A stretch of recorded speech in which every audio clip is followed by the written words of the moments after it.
We're finishing up another week here at the Capitol. The big thing going into next week is the budget's being introduced.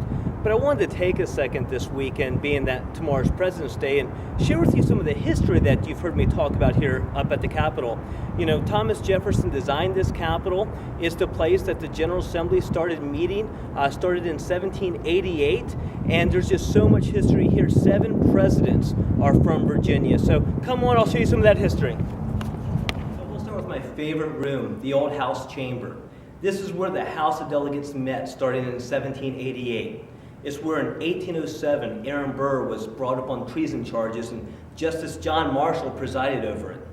This is where in 1861 Virginia made the decision to break away from the Union. And there's just so much other history encapsulated here. So let me take you around to some of the highlights. Some of the toughest decisions in the history of our nation were made right here in this room. For example, it was on April 23rd, 1861, that Robert E. Lee came into this room and stood right here where his statue sits today and accepted command of the Virginia forces in defense of his native state. A major tragedy occurred in this room. Near the bust of Jefferson Davis and Major General Jeb Stuart is a plaque that speaks about the Capitol disaster, an event that occurred on April 27, 1870, when the floor of the courtroom of the Supreme Court of Appeals, which is right above this room, had caved in during a case, which killed 62 individuals and injured another 251. There are a number of busts of famous Virginians in this room. I'm standing in front of the bust of Patrick Henry, most well known for his "Gimme Liberty" or "Gimme Death" speech. He also served as governor of the Commonwealth of Virginia for 3 terms, and actually served as governor not only when the capital was in Williamsburg, but also again when the capital had been moved to Richmond.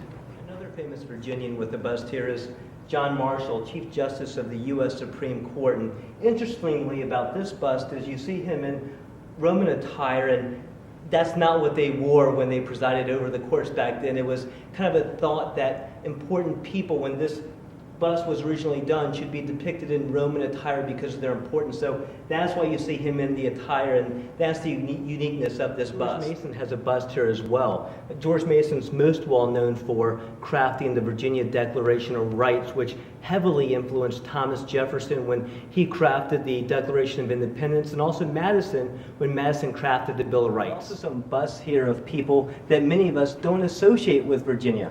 For example, I'm standing in front of the bust of Sam Houston, who many of us associate with Texas, but in actuality, he was born and was a citizen of Rockbridge County, Virginia. Most well known, obviously, for being the 2nd president of the Republic of Texas and for bringing Texas into the Union. Standing here in the Rotunda, or was better known as the Hall of Presidents, it's well known that when Jefferson designed the Capitol, that he intended for a statue of Washington to be placed in the middle of the Rotunda.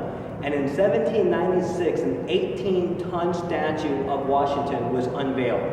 Although Washington himself never got a chance to see the statue, many of his contemporaries had a chance to view the unveiling and said it's the exact likeness of the general. So like I mentioned, we're standing here in the Hall of Presidents, and you'll see busts from all 7 presidents that were Virginians. Everyone from Jefferson to Madison, Monroe, Harrison, Tyler, Taylor, Wilson.